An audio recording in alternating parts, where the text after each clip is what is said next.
Welcome back, horror enthusiasts.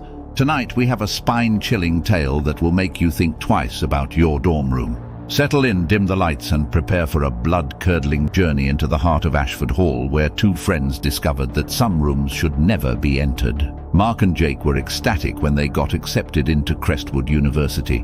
They lucked out with room 213 in Ashford Hall, an old ivy-covered dorm with a reputation for charm. During the day, it was picturesque, but as night fell, a sinister air crept into its halls. It was a typical night when Mark stayed up late working on an assignment. The old grandfather clock in the hallway struck midnight, and the temperature in the room plummeted.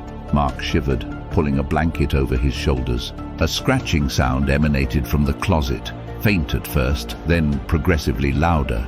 Mark's curiosity turned into unease. He turned on the light and cautiously approached the closet. As he touched the handle, the scratching stopped. Opening the door, he found only his clothes. With a sigh of relief, he shut it and returned to his desk. But the scratching returned, now accompanied by low, guttural whispers. Heart-pounding, Mark opened the closet once more. A pair of glowing red eyes glared back at him from the darkness. Before he could react, a bloodied hand shot out, clawing at his face. The entity yanked him into the closet with such force that his head struck the frame, splitting his skull with a sickening crack. Jake woke to the sound of his friend's screams, but by the time he turned on the light, Mark was gone. The closet door was open, revealing blood-smeared walls and a trail leading to a dark, empty void. He called campus security, but no trace of Mark was ever found. The campus was in shock after Mark's disappearance. Jake was devastated but determined to find out what happened. His research uncovered a dark history.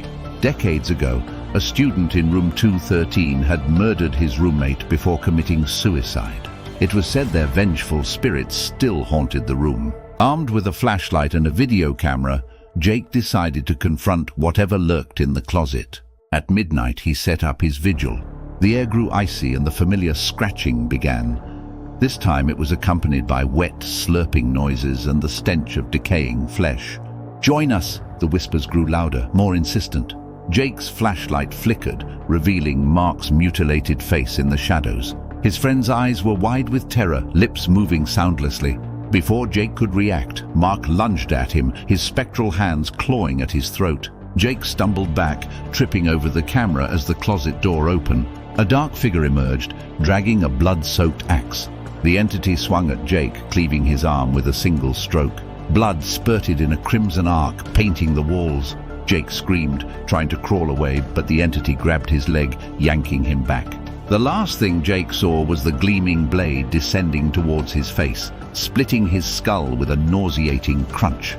The authorities even used sniffer dogs to find the two boys. The dogs just pointed at the closet and barked fiercely, but the authorities could not find any trace of the boys there. The case was closed, and the file joined another stack of unsolved cases. Room 213 was closed indefinitely after the gruesome deaths of Mark and Jake. To this day, students whisper about room 213, claiming they can still hear the scratching, the whispers, and the horrific screams when they dared pass by that room after midnight.